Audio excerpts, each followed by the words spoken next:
Alejandro Aguilera, secretario académico de la Universidad Autónoma de Zacatecas, quien nos dará unas palabras para iniciar este primer seminario de estudios históricos inter y transdisciplinarios. Adelante, doctor, muchas gracias por estar con nosotros, por acompañarnos y dar el banderazo a este primer seminario.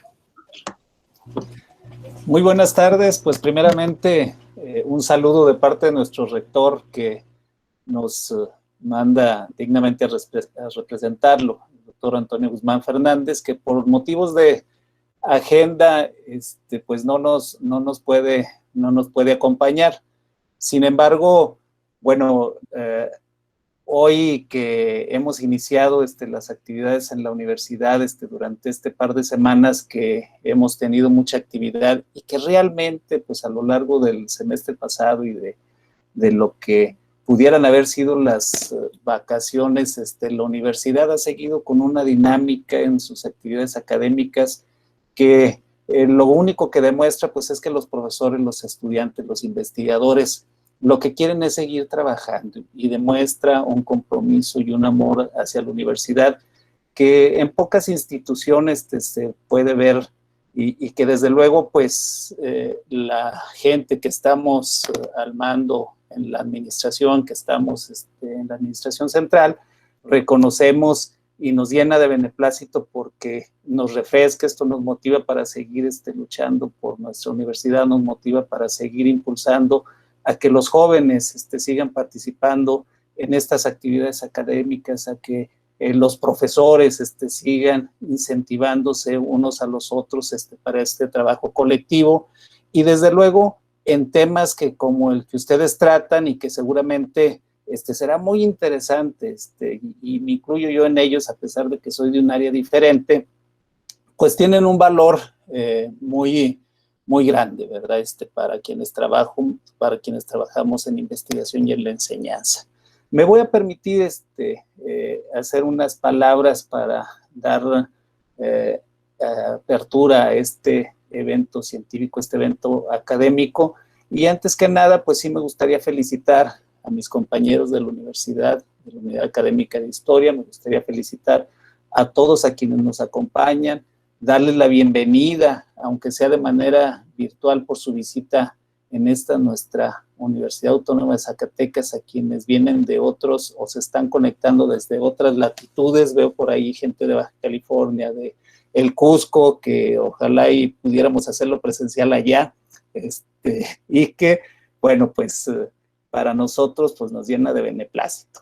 La Universidad Autónoma de Zacatecas, Francisco García Salinas, les da la más cordial bienvenida a investigadores y estudiantes de diversas instituciones nacionales e internacionales que nos visitan de manera virtual en el Seminario Estudios Inter y Transdisciplinarios organizado a través de la Unidad Académica de Historia y el Cuerpo Académico UAS número 242 con adscripción al área de Humanidades y Educación de esta universidad. A partir del día de hoy y hasta el mes de noviembre del presente año se verán reunidos en este seminario investigadores de diversas instituciones educativas y centros de investigación nacionales y del extranjero para discutir los asuntos más trascendentales en torno a la inter y la transdisciplina. Este importante seminario se estructura en 3 mesas, la número 1 que tiene que ver con la población y la salud, lo cual hace de este tema de mucha actualidad. El segundo tema que sería la violencia y el conflicto, que a pesar del confinamiento, pues creo que esto es algo a lo que tenemos que ponerle mucho cuidado, y la transformación y el paisaje y patrimonio arqueológico y histórico, que creo que Zacatecas es una digna representación de lo que es el patrimonio histórico y desde luego pues ahora lo arqueológico y lo histórico. Auguramos el mayor de los éxitos en los trabajos del seminario que ahora inicia, ciertos y seguros de que las ponencias y conferencias magistrales como la que ahora se presenta aportará elementos de suma importancia para los tiempos que nos están tocando vivir, donde las naciones deben echar un vistazo al pasado para poder entender este presente, por momentos incomprensible, y poder vislumbrar una luz esperanzadora hacia un futuro realmente incierto.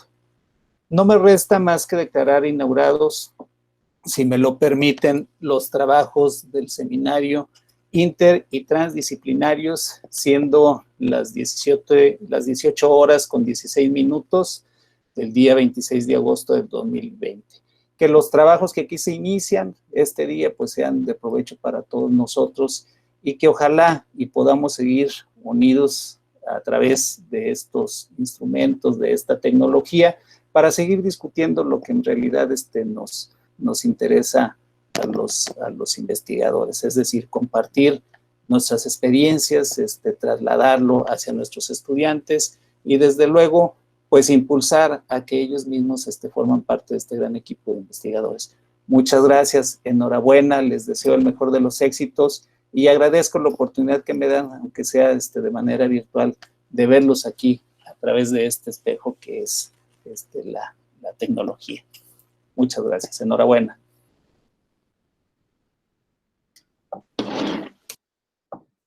Muchas gracias, doctor Alejandro. Vamos a dar inicio a este primer seminario, Estudios Históricos Inter y Transdisciplinarios. Les quiero comentar que este seminario nació dentro del cuerpo académico del mismo nombre, cuerpo que está integrado por antropólogos, arqueólogos e historiadores, dado que el conocimiento de las sociedades pretéritas requiere del uso entramado de diferentes herramientas teóricas y metodológicas de diversas disciplinas, tales como la antropología, la demografía, la geografía, la etnografía, la arqueología, la física, la química, la historia, es decir, un sinfín de disciplinas que nos ayudan a entender la complejidad de las sociedades del pasado. ¿Por qué? Porque están involucrados varios factores que la componen, tanto factores sociales, culturales, económicos, políticos, factores que son sumamente heterogéneos en cada una de las sociedades. Entonces, para ello es necesario complementarnos con diferentes miradas y diferentes ópticas. Este seminario tiene como objetivo principal la transmisión del conocimiento y las experiencias académicas en los estudios inter y transdisciplinarios de diferentes investigadores nacionales, internacionales, así como el tener alumnos de diferentes niveles, licenciatura, maestría, doctorado, para formar un espacio que nos permita el diálogo y la discusión de las diferentes temáticas con visiones diferentes, ¿no? Bueno, temáticas o fenómenos sociales que involucran cualquier proceso social. Este proyecto, este seminario está financiado por el Consejo Nacional de Ciencia y Tecnología, por lo que estamos esperando una publicación de los trabajos presentados en esta ocasión. Como ya lo mencionó el doctor Aguilera, el seminario está dividido en 3 mesas temáticas: población y salud, violencia y conflicto, transformación del paisaje y patrimonio arqueohistórico. Y en esta ocasión tenemos el acompañamiento para inaugurar este seminario, este primer seminario del cuerpo académico, la conferencia magistral de la doctora Patricia Olga Hernández, quien nos dará una plática titulada "De la interdisciplina a la transdisciplina, construyendo estrategias metodológicas para el estudio de las poblaciones del pasado". Y sin más preámbulo, le damos la palabra a la doctora Patricia para iniciar este seminario. Buenas tardes a todos, muchas gracias, Angélica. Disculpen la tardanza, a veces uno se inaugura en estas tecnologías nuevas que van a ser de aquí en adelante estas, ¿no? Entonces, voy a tratar ahora sí de compartir la pantalla. Y yo creo que habría también que hacer un preámbulo a esta presentación. Es parte, es como una especie de remembranza de mi propia trayectoria como investigador hasta llegar al estado actual de mis investigaciones. Espero que no sea demasiado rollo, pero yo cuando Angélica me invita a este seminario, y veo el nombre, o sea, del seminario, así como que evoco mis primeros pininos como investigadores, que ahí me decían que mi trabajo tendría que ser interdisciplinario, porque por sí solo muchas veces la disciplina que uno tiene no puede contestar todas las preguntas que uno quiere hacer. De esta manera, bueno, les pongo acá en la diapositiva algunas explicaciones de algunos libros de texto, de lo que es metodología, en donde pues dicen que la interdisciplina, o sea, incorpora diferentes disciplinas, sus resultados. Sin embargo, a lo largo del quehacer antropológico, en mi caso, he tenido que acudir a otras estrategias metodológicas para dar cabida a todo lo que yo quería investigar. Y yo de alguna manera intuitiva, no porque yo estaba muy cierta de lo que estaba haciendo, transité hacia la transdisciplina. Y tienen ustedes en el recuadro algo que Nicolescu, yo les recomiendo este libro si alguna vez necesitan algo de metodología de este siglo, es poder integrar, o sea, todo lo que diferentes disciplinas pueden aportar para, o sea, facilitar la comprensión del mundo, pero principalmente dar respuestas a las preguntas de investigación. Entonces, la transdisciplina en realidad nace cuando aparece la teoría de la complejidad y del caos, eso lo saben ustedes perfectamente bien, pero además, o sea, es un complemento para todos aquellos que nos gusta trabajar con diferentes metodologías, con diferentes formas de nuestro quehacer, y lo que hacemos es integrar los resultados en algo muy concreto.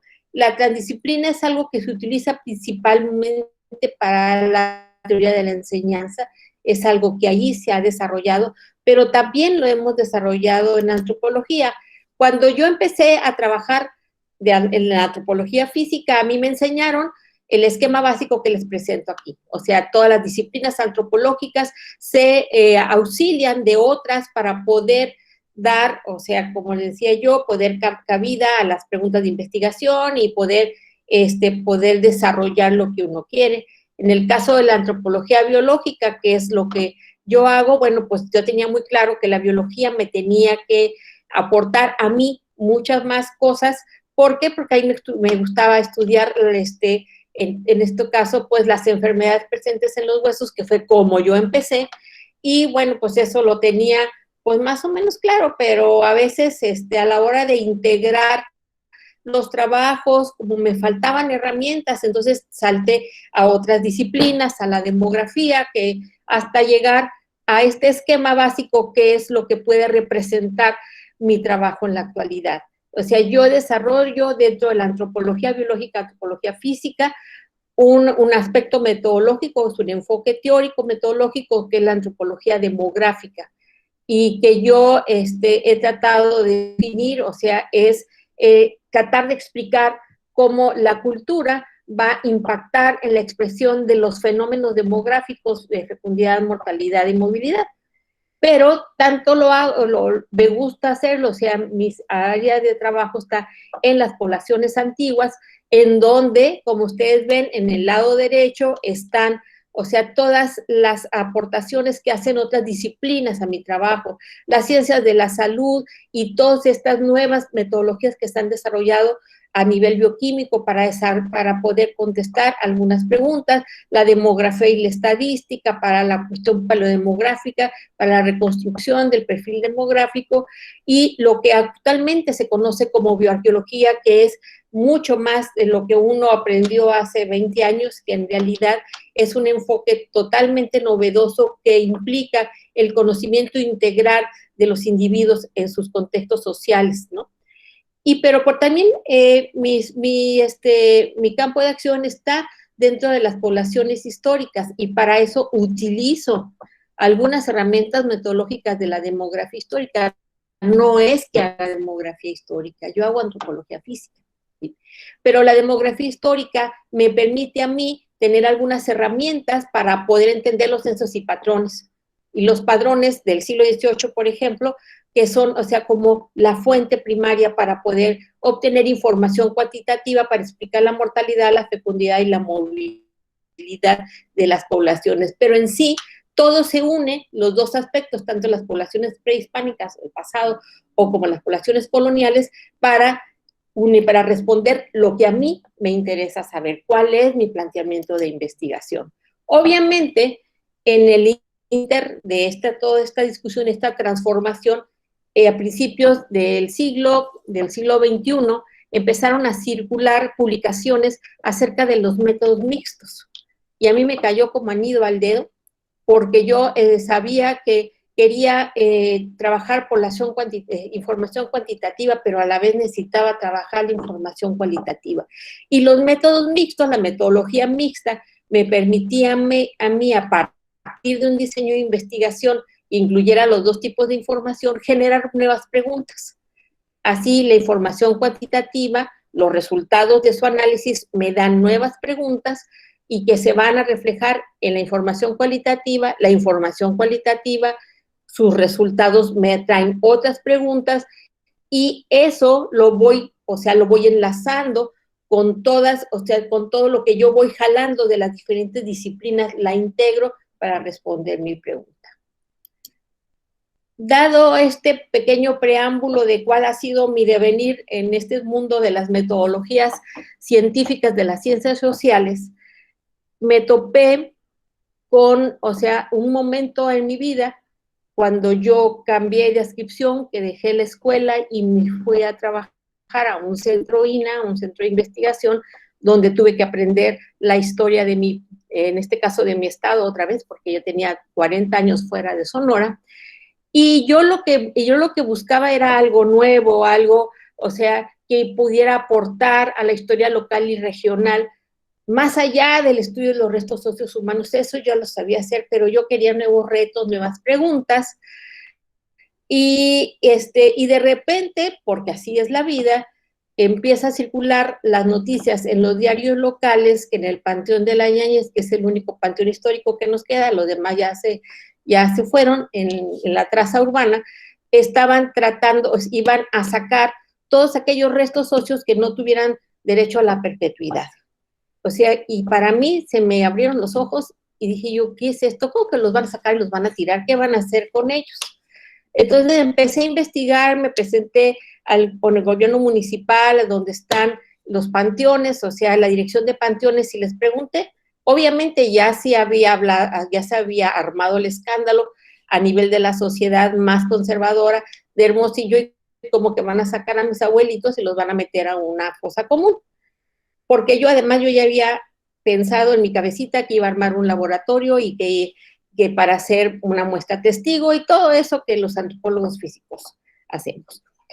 Estaba yo en esas cuando yo acudí a un congreso de arqueología en Estados Unidos y entré a una sesión que se trataba sobre la arqueología de los cementerios. Y empecé a encontrar y a ver otro mundo.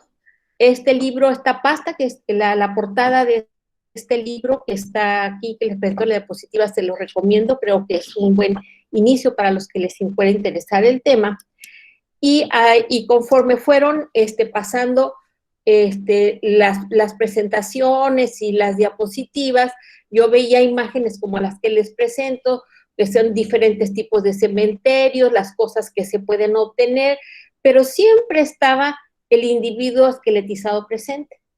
Pero en mi cabeza empezaron a funcionar otro tipo de preguntas.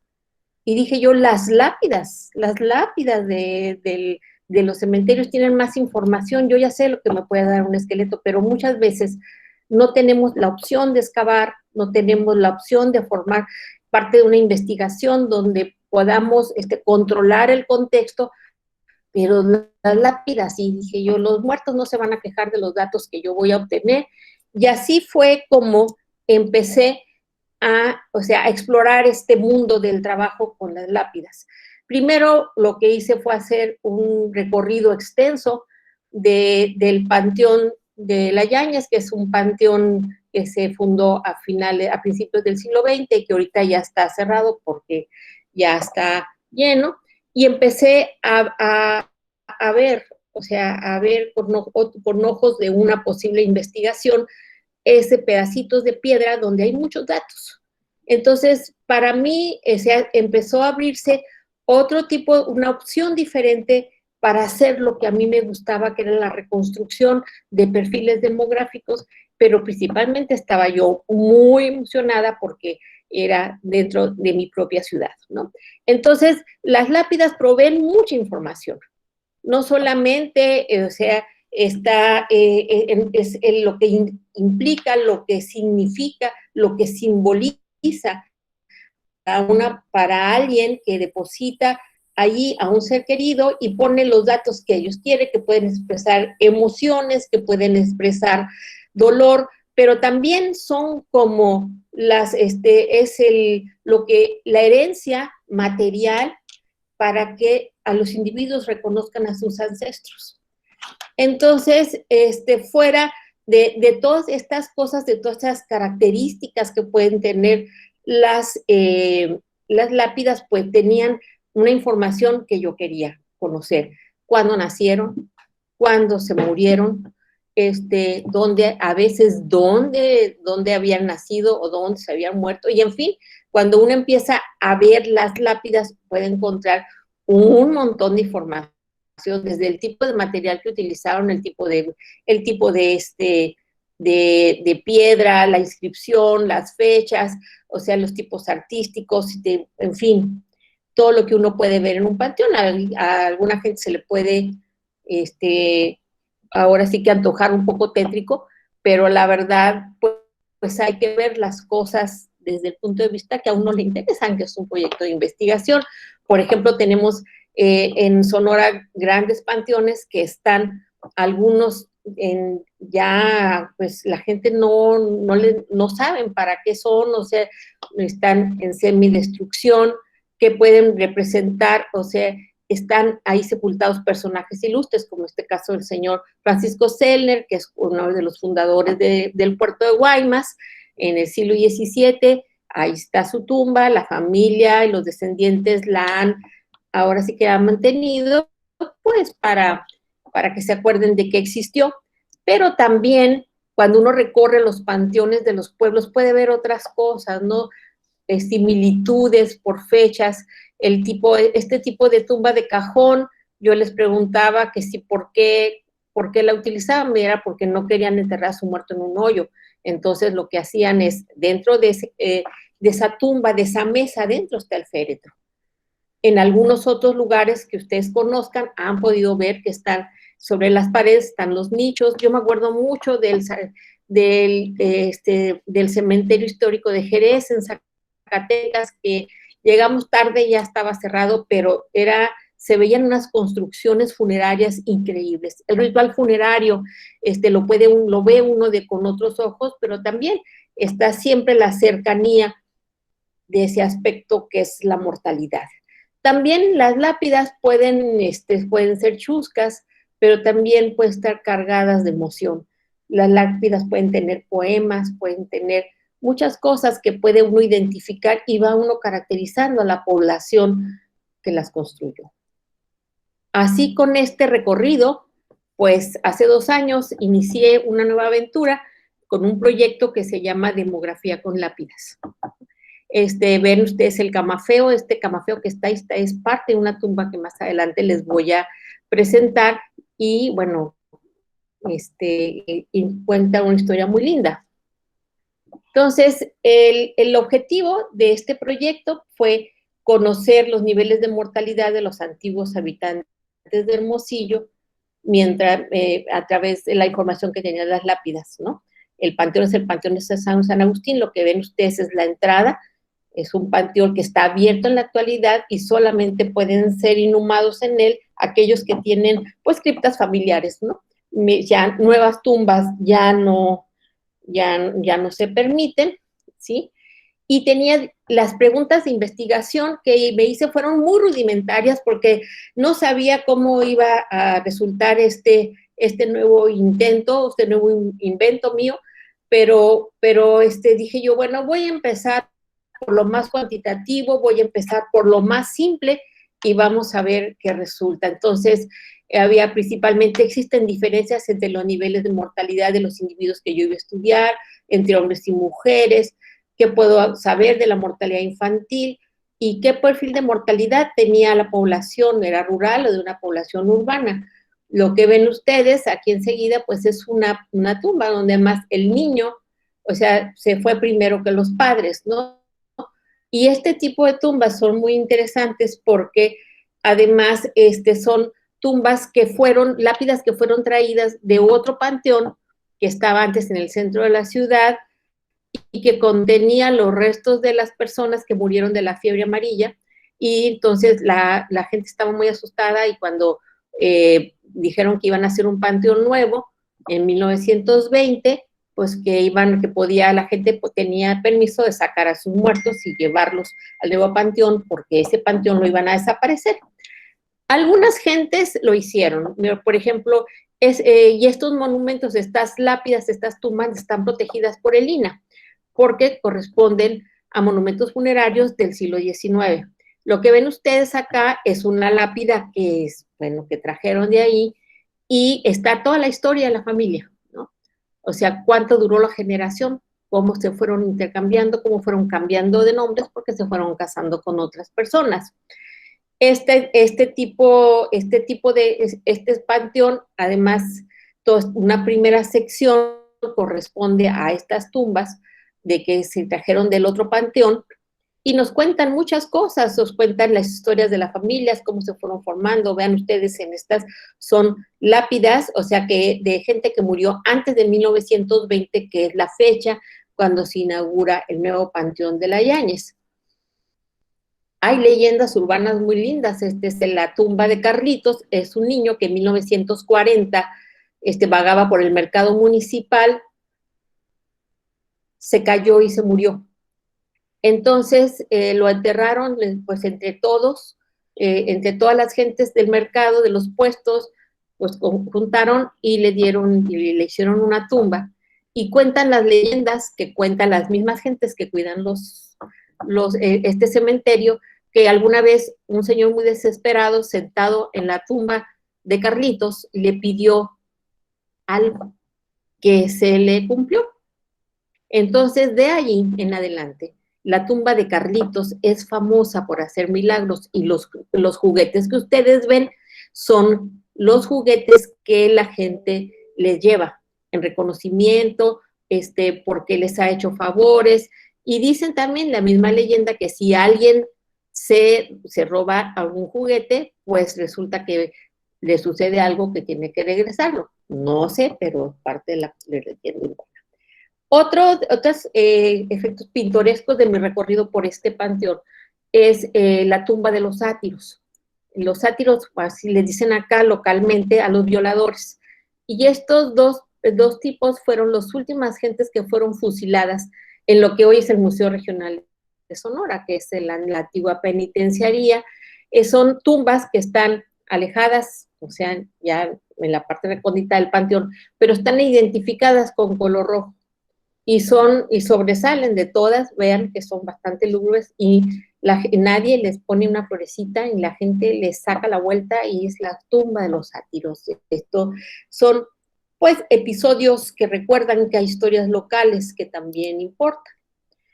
Y por último, pues la tumba del nazi que no fue nazi, porque pues, se encuentran una serie de historias, y resulta que este señor, que era un judío que vino a vivir a Sonora, y se casó acá, se muere la señora, y pone le hace esta tumba, pero para él esas suásticas que están ahí significan amor y paz dentro de su religión y de sus creencias. Por eso le digo yo que es la tumba del nazi que no era nazi, pero son monumentos que sobresalen de todo este inmenso panteón, y que tiene cosas interesantes que nos cuentan la historia, pues, de esta región.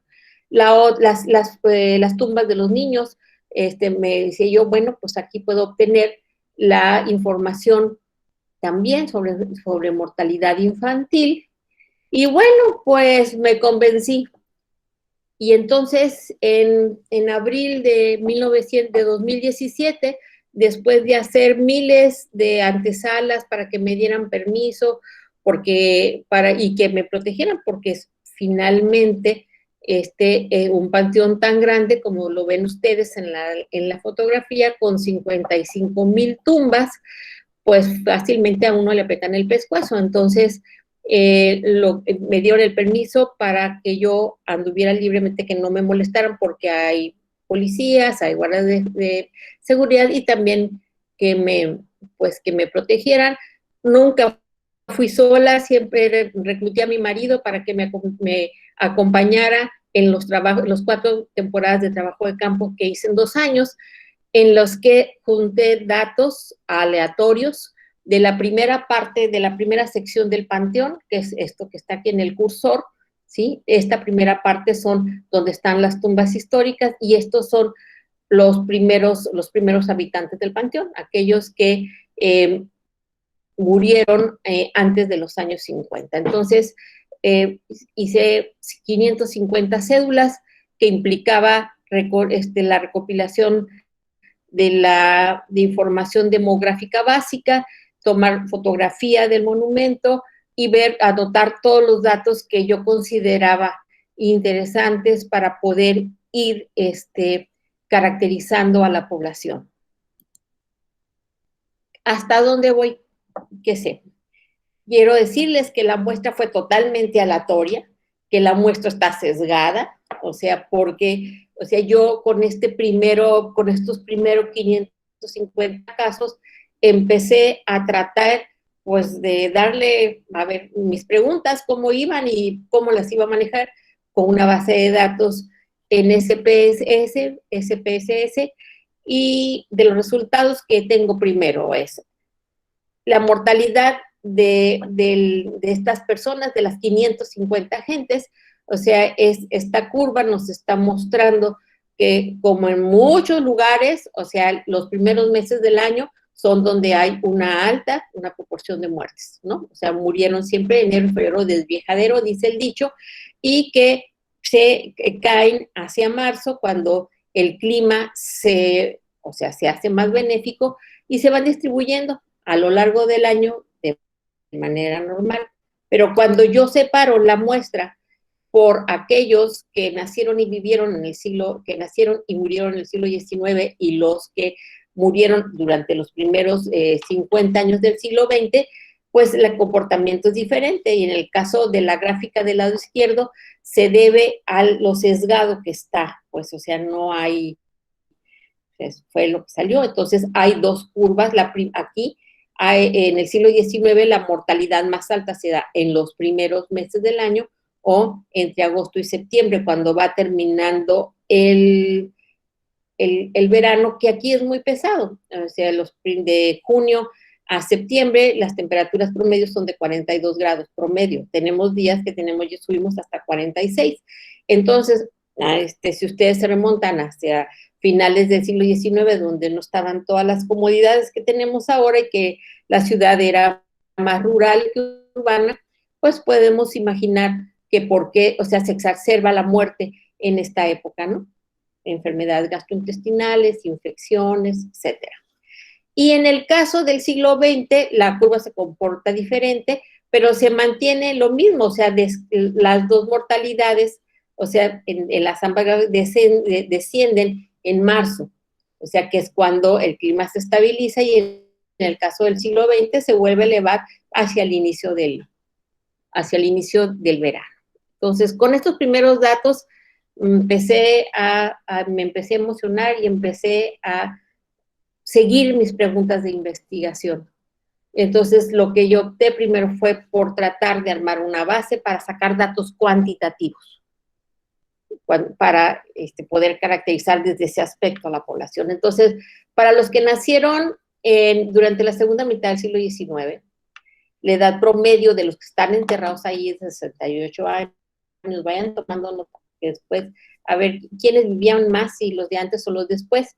Las mujeres que forman esta muestra, la menor tiene 28 años y la mayor 99 de las mujeres, y los hombres tienen otro rango, o sea, se mueren antes, ¿no? Bastante antes, y se mueren un poquito, o sea, hacia los 31 años. Pero cuando ya empecé yo a graficar, estas son, como ven, no son tantas, algunos individuos, entonces lo que tienen abajo son los años en que nacieron y la edad en la que se murieron.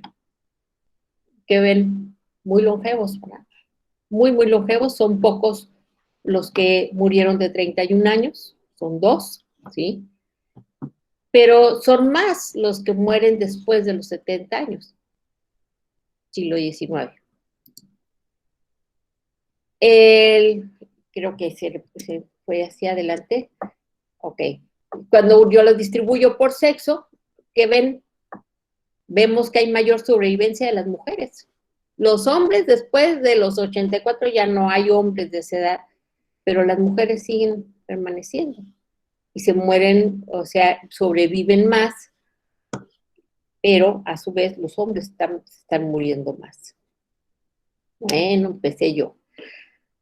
Algunos datos extras de índole cualitativo que empezaron a salir de las tumbas fueron muy interesantes. Por ejemplo, aquí está la señora del Camafeo, en donde el marido pone su historia allí, ¿no? Y entonces dice que se murió en septiembre del 90 a la edad de 30 años y le sobreviven 6 hijos. O sea, 30 años y 6 hijos. Cuando empezó a parir sus hijos, pues quizás a los 15 años, no sé, ¿no? Pero son datos que van formando otro tipo de base de información más cualitativa que empieza, o sea, que da vertiente y que da otros resultados y genera nuevas preguntas. Después, pues ya entonces le tocó el turno a los nacidos durante la primera mitad del siglo XX, ¿sí? Y fíjense ustedes que el promedio de edad de los que conforman esta muestra, pues es un poquito menor que el promedio de edad que habíamos obtenido para la otra muestra. Pero acá tenemos algo que no teníamos en el siglo XIX, aquí sí tenemos niños. Y en el siglo XIX, o sea, las tumbas que se trajeron eran las tumbas de los adultos o de todas las familias, pero no había niños, porque los niños quizás, es algo que tengo que responder en la segunda parte, es que probablemente esos niños los enterrados en las iglesias, cuando los dejaban entrar, y todavía en catedral, en sus primeras remodelaciones, todavía había nichos con restos infantiles. Bueno, entonces allí este es otro arista de este proyecto. Como ya son un poquito más, o sea, son más los individuos de la muestra aleatoria, que nació en la primera mitad del siglo XX, pues ya dividí las edades al morir, o sea, primero al nacimiento, lo que ven abajo, están divididos en quinquenios, son los años en que nacieron, ¿sí? Por ejemplo, los que nacieron entre 1901 y 1905, la edad promedio al morir era de 63 años. Y así nos vamos con todos, o sea, cada 5 años hasta llegar a 1950, que fue el límite que yo puse. Como ven ustedes, todos superan el promedio de los 60 años, pero llegamos aquí al final. Hacia la década, la década de los 40, y dije yo, ¿qué pasó aquí? Y me regresé al panteón.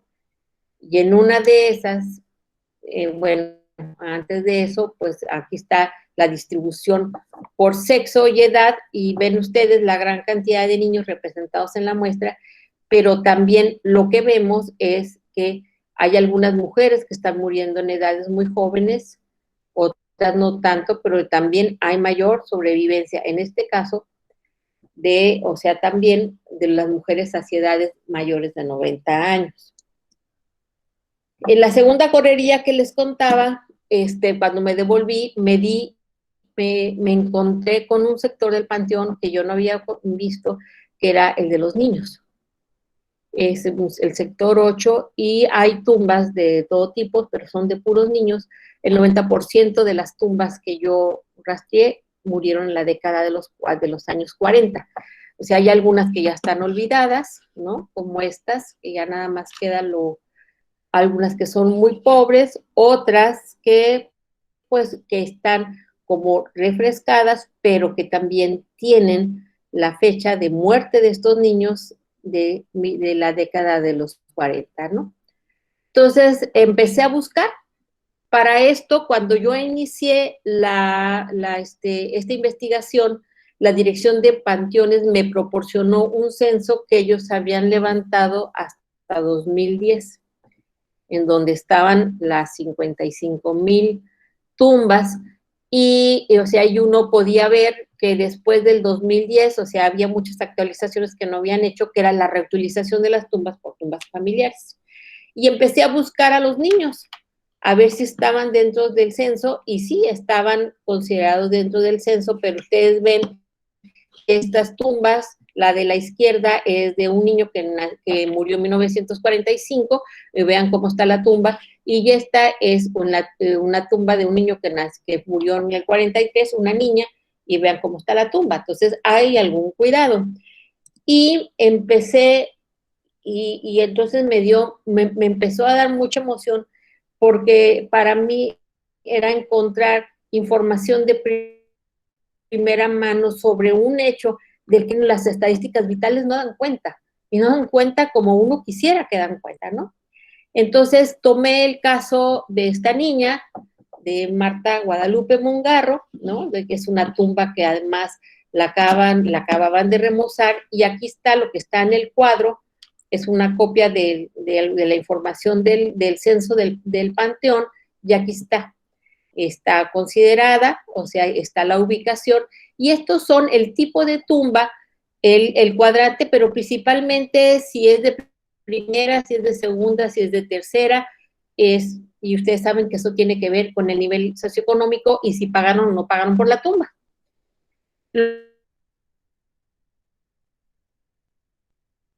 Lo que abajo, y ustedes ven varios, y tienen un superlote que incluye, bueno, fue el único niño, o sea, el único mungarro que murió en edad niña, y los demás son parte de la familia que murieron en diferentes épocas, ustedes pueden ver acá. Pero entonces, pues dije yo, pues entonces a esta niña, pues vamos a ver qué puedo conocer de su estatus. O sea, bueno, pues ya sé que se murió, y que además, pues quiero saber de a qué edad se murió y cómo se murió, y empecé a investigar y me fui al archivo civil. Entonces, en las defunciones, el acta de defunción, o sea, que el asiento de las actas de defunciones que están del lado derecho, allí consta la niña Marta Guadalupe Mungarro, que murió de 7 meses y murió de encefalitis, ¿no? Ese es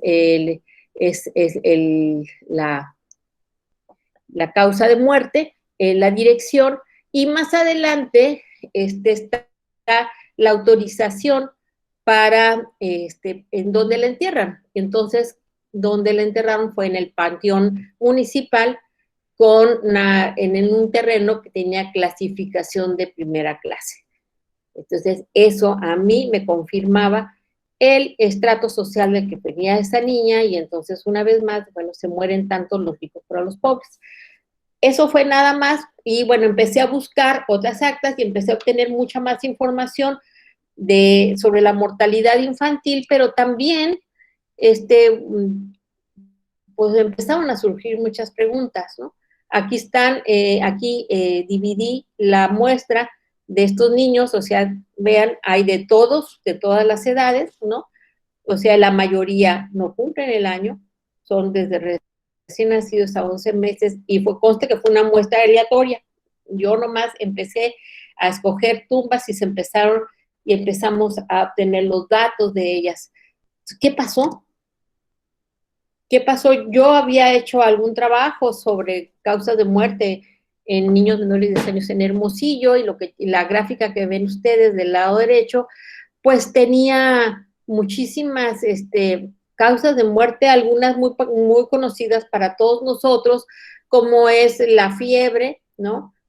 Pero aquí también se mueren de dentición, son los trastornos que ocasionan la salida de los dientes, hay mortinatos, el sarampión de ombligo, calenturas, bronquitis, etcétera. Entonces dije yo, bueno, pero esto fue en la final del siglo XIX, ¿qué pasó? Pues en Hermosillo, en los años 40, ¿no? Y empecé a preguntar. Primero empecé a acercarme a compañeros que son o sea, que es con entrenamiento médico y que pueden saber un poquito de la historia de las enfermedades en Sonora, pues nadie sabía nada. Digo, a ver, ¿qué pasó? Hubo una epidemia, o de veras estaba muy pobre, ¿qué pasó? Pues nadie me sabía decir nada hasta que me puse a buscar en las fuentes históricas, ¿no? Entonces empecé a buscar qué me decía la historia de Sonora, y bueno, pues lo que encontré es que en 1940 es cuando hay una crisis en el modelo económico que estaban desarrollando en Sonora, porque el modelo primario exportador, que estaba basado en la minería, que era así como su punta de lanza muy fuerte, y la ganadería en la región de la sierra, había caído. Fracasa el modelo y empieza a ser sustituido por un modelo agropecuario que implicaba la expansión de las tierras de cultivo por riego y por temporal hacia la costa de Hermosillo, y que implicaba mucha mano de obra, y esa mano de obra venía de las poblaciones que venían del sur de la República, y otros, o sea, que se quedaban en un intento por pasar la frontera porque empezaba el programa Bracero. Entonces, la dinámica de la población cambia. O sea, hay mucha más población, pero con diferente extracción social, muy pobre, y llegan a una ciudad donde el sistema, los servicios de salud son muy incipientes, donde todavía en los años 40 la diarrea y las gastroenteritis son las principales causas de muerte, pero hay un boom en los nacimientos. Si ustedes ven en la gráfica del lado derecho, está primero, esto es la tabla, la tasa bruta de nacimientos. Vean, en 1900 era de 26 niños por cada 1000 nacimientos, ¿no? De 26 por cada 1000. Pero vean, entre el 40 y el 50 se duplica, y no así la tasa de mortalidad. Estos son datos oficiales, ¿sí? Son datos obtenidos de INEGI, de los diferentes censos.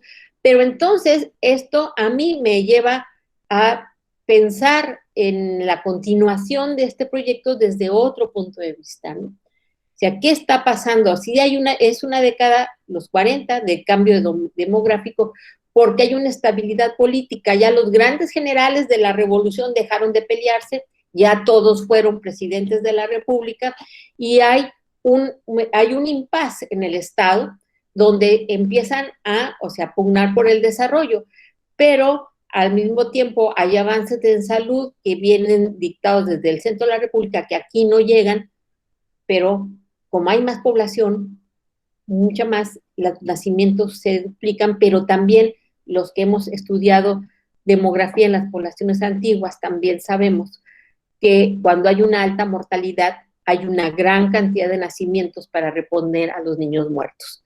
Entonces, esto, bueno, a mí me revolucionó, o sea, y empecé pues a estudiar historia, a estudiar economía, a empezar a entender esos otros factores de la población contemporánea, no del pasado, porque esta ya es más contemporánea, es en el siglo que yo nací, ¿no? Y pues que no sabía y que no entendía, y empecé a dar algunas respuestas a mis dudas. Nada más como algo muy comparativo, para que vean cómo va esto. La esperanza de vida en México de 1930 al 2016 son datos de INEGI. Y lo que yo veo, bueno, lo que encontramos es que siempre hay una brecha en edades de la esperanza de vida entre las mujeres y los hombres. Las mujeres viven un poquito más, ¿no? Vean cómo los datos de la esperanza de vida se han disparado, se han duplicado, triplicado, hasta llegar, o sea que ahorita podemos esperar vivir por lo menos unos 80 años, si el equipo lo permite, porque hay veces que el equipo físico no le da a uno para llegar a estas edades, ¿no? Y cuando yo hice una tabla de vida con todas estas defunciones, hice un intento a través de un ensayo matemático para ver cuáles serían las proyecciones de población a partir de esta muestra del Panteón, y según INEGI, en los años 30, las mujeres podían esperar vivir a los 33 años y los hombres 31. La edad promedio que yo encuentro para mujeres en el panteón, o sea, esperanza de vida, según los datos, perdón, es de esperanza de vida, es de 58 años y de 58.7 para mujeres y 58.3. Con todas las reservas del caso, insisto, por el tipo de muestra, pero empecé a rellenar unos huecos que para mí estaban muy amplios. Por ejemplo, INEGI tiene estos datos desde 1930 al 70 y acá no teníamos otros, hemos estado empezando a construir. Entonces, todo esto, o sea, me replanteé el proyecto y para este año, que no pudo ser porque por cuestiones de la pandemia, pues no pude hacer el trabajo de campo que iba a realizar exclusivamente con el sector de niños. Y yo ya tenía apalabrados a mis colegas que se emocionaron con los primeros resultados, que se los presenté en una conferencia, y me iban a ayudar a obtener la información de las lápidas de todo el sector de niños para ver si podía obtener una muestra mucho más amplia y poder hablar desde otro ángulo con más certeza acerca de los pasos de la mortalidad infantil en Hermosillo en los años 40 y seguir indagando porque parece ser que entre estas enfermedades que nosotros conocemos como las enfermedades de la pobreza, que es diarrea, muchas infecciones respiratorias, en Sonora es endémica la tuberculosis, bueno, pues hubo algo por ahí, un proceso de pobreza mucho más intenso con la llegada de los migrantes, en donde, bueno, pues fue mucho más consciente, mucho más visible la muerte de estos niños. Bueno, y hasta aquí voy. Esto es lo que he hecho con mi proyecto de demografía con lápidas. Para mí ha sido una experiencia muy importante, me ha obligado a retomar mi disciplina desde diferentes aristas, a hacerme nuevas preguntas de investigación y nuevos retos. Lo que tienen ustedes enfrente es una fotografía de lo que fue el panteón de donde venían los de fiebre amarilla. Son un panteón que desapareció cuando construyeron el de 1920 porque la gente tenía miedo de que se contagiaran. Entonces, esta preciosidad que está aquí, pues la demolieron y actualmente hay un parque en el centro donde siguen estando ahí en espera estas personas, en espera de ser estudiados, pero no me van a dar chance, no creo. Pero esta es una información de primera, ¿no? Porque se quedaron las lápidas, se quedaron las tumbas, se quedó todo nada más, se les echó tierra. Y eso es mi contribución. Yo espero que les haya gustado y que hayan encontrado interesante esta nueva forma de hacer investigación. Muchas gracias. Muchas gracias, Pati. No sé si alguien tenga algún comentario, alguna pregunta. Que se manifieste, por favor. Pueden usar el chat, pueden usar bueno, sí, puede ser chat o puede ser con el micrófono. Sí, yo creo que el chat es buena idea porque así ya se van dando de alta con sus preguntas y ya pudiera haber hasta un orden para cederles la palabra.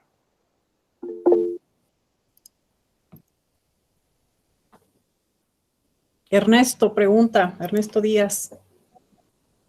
Dice que él supone que se divide en lotes y que si se podrían identificar su clase o grupo social.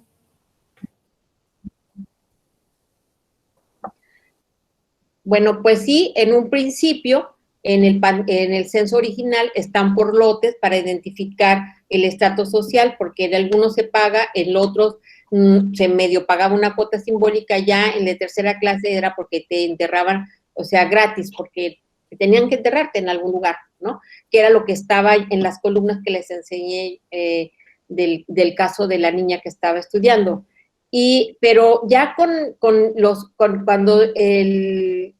ahora con la llegada del nuevo siglo, a partir, mejor dicho, más de la primera década del siglo XXI, el panteón se expandió en las tumbas familiares. Entonces vemos unas tumbas que no se usaban desde 1970, pero ya hay nuevos individuos que son parientes políticos o parientes cercanos de esa misma población, y dicen, pues murieron en el 2015, murieron en el 2020, ya no están los datos claros y hay que rastrearlos de la otra manera, porque el hecho de que en una tumba de una de las principales familias de Hermosillo, o sea, estén otros, no quiere decir que tengan el mismo estatus. Esas familias fundadoras se fueron.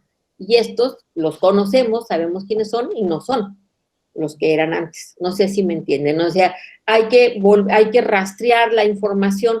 Es válida para antes de 2010, pero después de 2010, todas esas nuevas inhumaciones, pues ya no son, ¿no? Hay que volver a rastrear. Muy bien. Fabián Muñoz pregunta, ¿bajo qué bibliografía se realizó la proyección demográfica que planteaste? La proyección demográfica, o sea, lo que es la esperanza de vida, lo hice a partir de una tabla de mortalidad, o sea, que es la que emplea, la que se emplea tradicionalmente a partir de las defunciones divididas por grupos quinquenales de edad.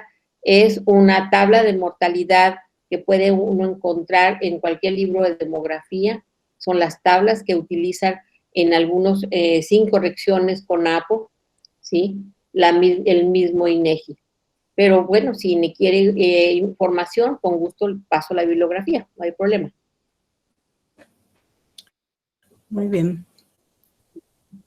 ¿No hay más preguntas o comentarios? Yo sí tengo varios, perdón por no hacerlo por el chat, pero es que son varios comentarios. Pati, me encantó tu trabajo, ¿no? Ya sabes, soy tu fan, pero creo que es muy interesante porque nos da la oportunidad de ver justamente que a veces más que hacer una exploración, uno de tus resultados que fue muy relevante es este comparativo que haces de lo que tú observaste con el censo, con la información de INEGI, y creo que es una gran lección la que deja, que tal vez no es que se tenga que hacer una exploración intensiva y extensiva, ¿no? Como siempre lo pensamos, sino tal vez aleatoria, ¿no? Creo que la relevancia que tiene que la muestra sea aleatoria te da una cierta representatividad estadística, ¿no? O sea, creo que ese resultado es súper interesante. Y lo que te quería preguntar, la segunda etapa es ampliar la muestra y si vas a, no sé, a crear, digamos, otra base para la migración o para la fecundidad, para las otras variables demográficas. Gracias, Pati. Ok. Gracias, Geraldine. Mira, la segunda fase del proyecto era enfocarme en el sector de niños.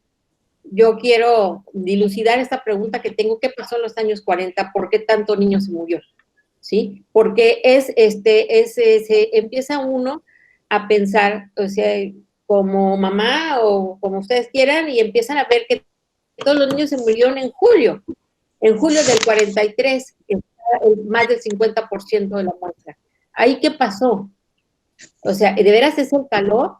¿O qué pasó? Hay algo que está allí que está y que tengo que indagar, ¿sí? Pero principalmente lo que quiero es ampliar la muestra de niños, o sea, mapear todo el sector infantil que está muy delimitado, porque ya son poquísimos las sepulturas que son de años posteriores, de los años 70, de los años 80.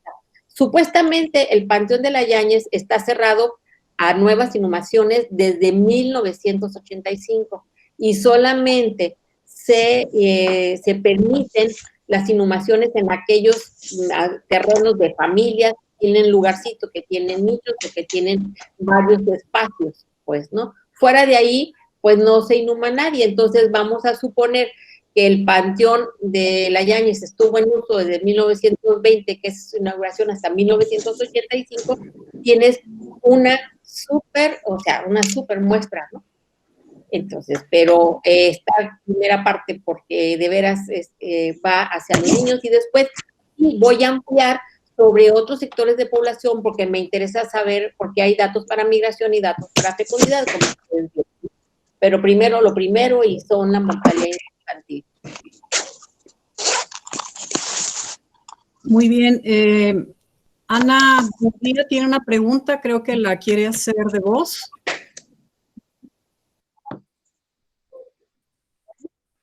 ¿Escuchan? ¿Sí me escuchan? Bueno, muchísimas gracias por la presentación. Sí. A mí la verdad me encantó, porque he tratado ya bastantes años de trabajar aquí en Durango con el cementerio, que tiene un área histórica.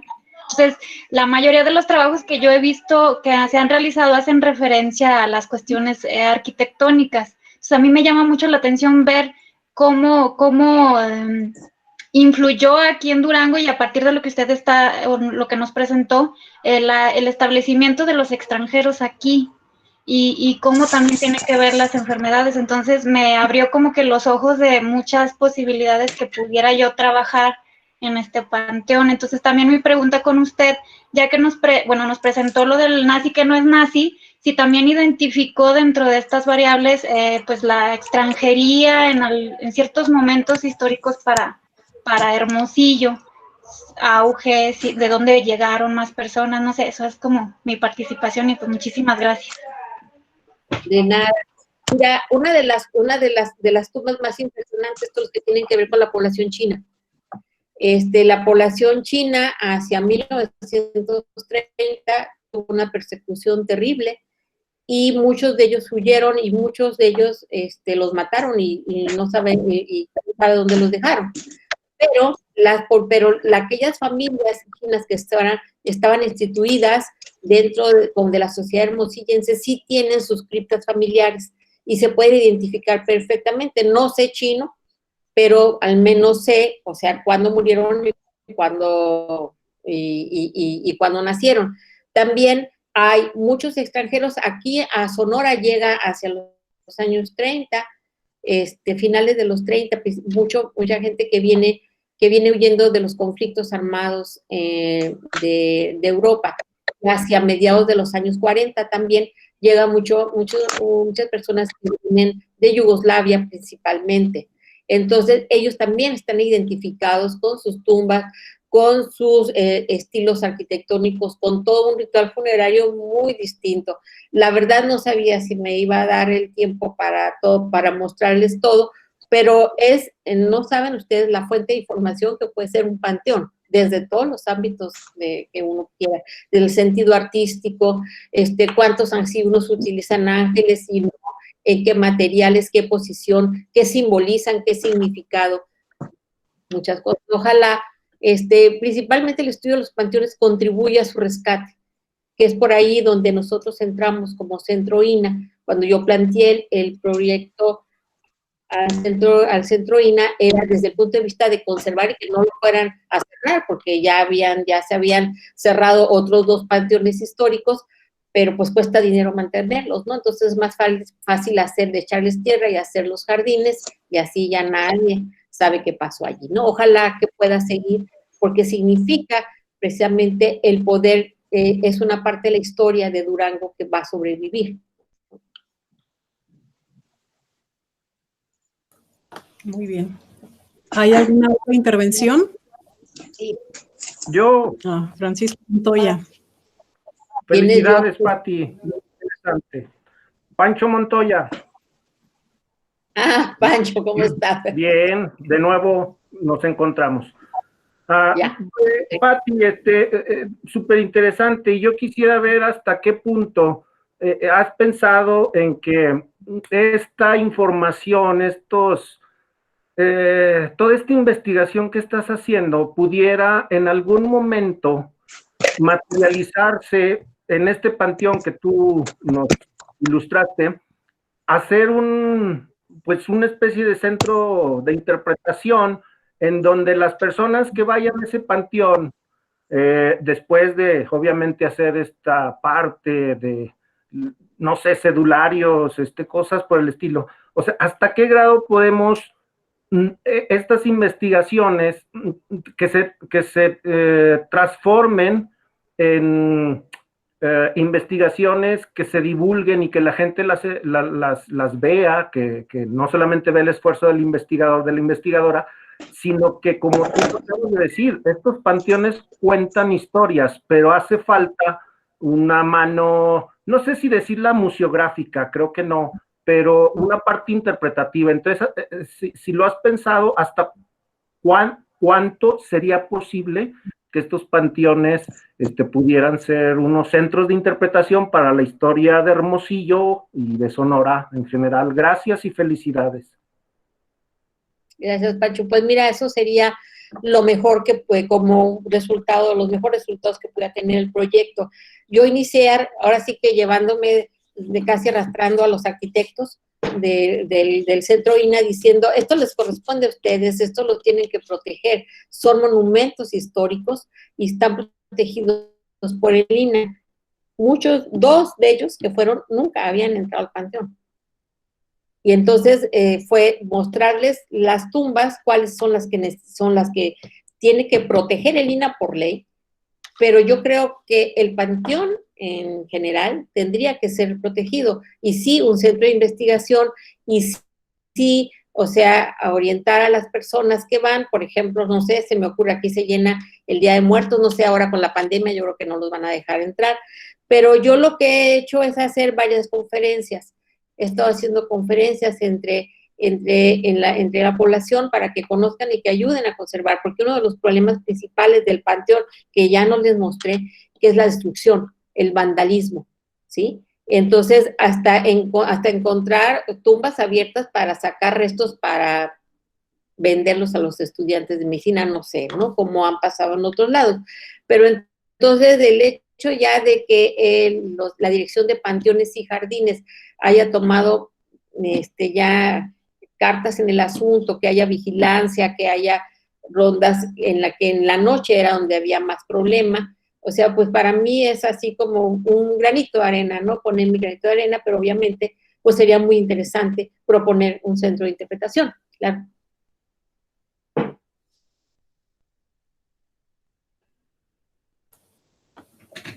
Muy bien. ¿Alguien más? Yo. ¿No? Ah, Lourdes. Hola, Lourdes.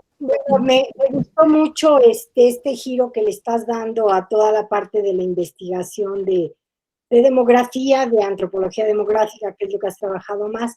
Y una pregunta me surgió cuando estabas hablando de los niños y la década de 1940, porque hasta donde estuvimos viendo en los datos del INEGI, hay datos de causa de mortalidad y causa de muerte.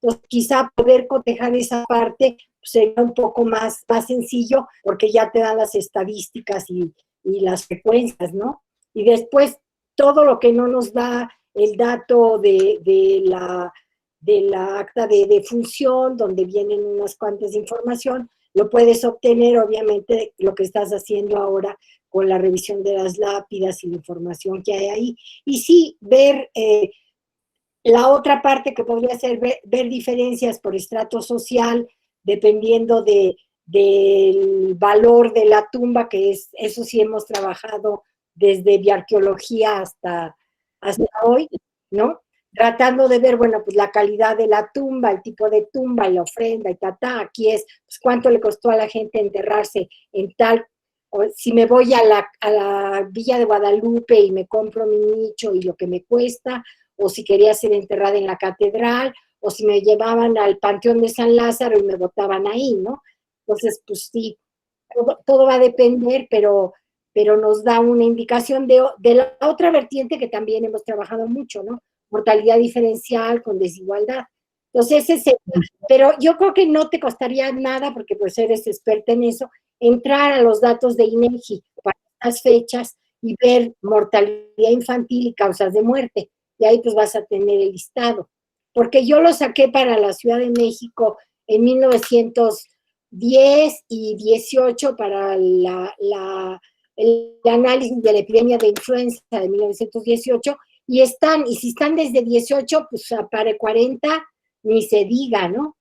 Entonces sería, pues, interesante, pero pues, te felicito, muy bonito trabajo, y esta parte, o sea, regresando quizá al inicio de tu participación, cómo se va construyendo el trabajo transdisciplinario, cómo tiene uno un objetivo y se buscan diferentes metodologías para contestar a las preguntas que uno desea. Entonces, pues qué padre, me da mucho gusto. Felicidades. Muchas gracias, Lourdes, muchas gracias. Bueno, ¿alguien más? ¿No? Bueno, yo me voy a dar la palabra. Felicidades, Pati, como siempre, siempre es un aprendizaje contigo. Ahorita que te escuchaba hablar y que veía las imágenes del cementerio, me brincó lo arqueológico. Dentro del cementerio, ¿lograste ver alguna distribución específica en cuanto a la cronología, es decir, a las temporalidades de uso del espacio del cementerio? Eso sería por un lado. Y por otro lado, si has logrado identificar sectores particulares dentro del cementerio relacionado con esto que mencionaba ahorita Lourdes, con el estatus social, es decir, con el tipo de lápida, por ejemplo, lo elaborado o no elaborado de las lápidas, porque muchos de los estudios que se han generado efectivamente con los cementerios van hacia lo que es el arte funerario y la iconografía, ¿no? Pero dándole este otro sentido más antropológico y más hacia lo sociocultural, si has notado en el mismo espacio del cementerio sectores relacionados con estatus social.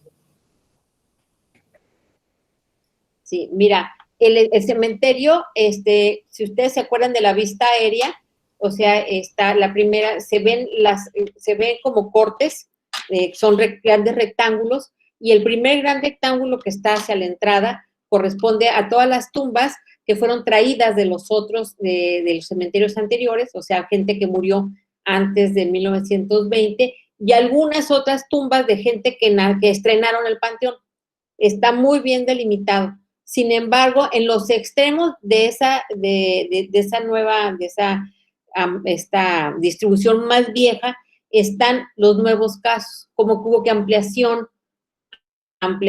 de ese sector porque ya no cabían. Hacia atrás van de 1920, después siguen los 30, después siguen los 40, y así hasta el final. En eso es más fácil. Las ampliaciones están hacia los lados, que son las ampliaciones que sufren después de los 80, y cuando dijeron ya no cabe ni uno más. Si no tienes terrenito aquí no puedes llegar. Ahora, en cuanto a los estilos, claro que se pueden identificar. Algo que yo he notado, al menos aquí en los sonorenses, no solamente en este panteón, sino otro, es que a lo mejor no tenían casa cuando estaban vivos, pero cuando estaban muertos sí. O sea, las tumbas tienen casas, son casitas, y tienen ventanitas, y tienen puertas, y todo. Entonces, y lo que yo he visto que en los estratos, o sea, en los sectores donde supuestamente el estrato es más pobre, es donde hay más casitas. Y en los estratos más altos, que son a la mitad del panteón hasta el principio, están las grandes criptas de las grandes familias con estilos ya son muy modernistas, algunos de Art Nouveau, ¿no? Porque querían estar a la moda en el momento que se murieron. Se puede hacer eso es, claro que se puede, está muy bien delimitado, y te digo, ya los estratos sociales han ido cambiando y están mezclados por la reutilización de la tumba. Ahora, si alguien quiere hacer un estudio de cómo se reutilizan por generaciones las tumbas y cómo van cambiando, esto es materia de primer orden. Es muy interesante ver las lápidas, quién se casó con quién y cómo están. No, pues este se casó con este y aquí está enterrado, pero el hijo vino y vino el nieto, y se hace toda la reconstrucción de la familia porque están representados en una misma tumba. No sé si te contesté o me quedé con algo más. No, sí, muy bien. Pues es que tienes mucho material que trabajar, o sea, desde diferentes ópticas y diferentes... Yo creo que más bien necesitas tiempo, ayudantes. Ahí hay espacio para hacer tesis, chicos que me escuchan, de licenciatura, maestría, de doctorado. Hay mucho por hacer, y no solamente en el cementerio que estás trabajando tú, ¿no? ¿Cuántos otros cementerios tenemos? A mí se me viene acá a Zacatecas a la mente uno de los cementerios que incluso es muy visitado por sus tumbas, que es el cementerio de Jerez. Hace tiempo que estuviste acá, no tuvimos la oportunidad de visitarlo, estaba cerrado, pero este tema da para muchísimo. Ahí está la línea de investigación para los futuros investigadores, historiadores, arqueólogos, demógrafos y demás. Si no hay otra pregunta, podemos dar por cerrada la sesión del día de ahora de este seminario. Mañana continuaremos con la mesa 1, población y salud. Tenemos 3 ponencias en esta ocasión, y en un rato más subiré la información de link para que se puedan integrar el día de mañana a las 6 de la tarde. Y aquí los espero. Muchas gracias por acompañarnos. Muchas gracias, Patti. Como siempre te digo, es un placer escucharte y nos vemos mañana. Muchas gracias. Hasta mañana. Gracias a todos. Buenas tardes. Bye. Hasta mañana. Bye. Gracias, doctora. Hasta luego. Saludos a todos. Hasta luego.